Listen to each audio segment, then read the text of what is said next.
नमस्कार मंडळी. आज 98 पासून शेती करतोय मी. किती वर्ष झाले? आज 30-32 वर्ष झाले. अनिल अमृतराव पाटील यांची शेती करतो. निम्मे बटाईने करतो.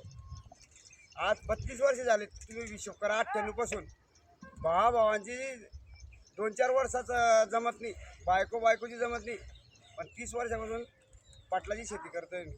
आमचं 1 रुपयाचा बी फॉल्ट नाही. म्हणून मला अनिल पाटलाने 1 एकर जमीन पैसे घेतले त्यांनी, पण जी जमीन 15 लाख रुपये एकरची आहे, ती जमीन मला 1 एकर दिली. ती भविष्यात याचा मुलगा आपली शेती करेल बुवा. आणि जेव्हा मला मजूर भेटत नाही त्या टायमाला आमचा मालकसुद्धा माझ्यावर कोळपे हाकलतो. पाहून गेला या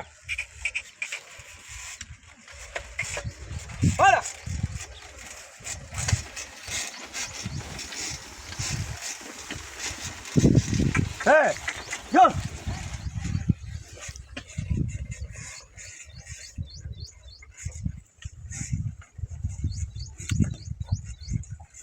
अच्छा सर्जा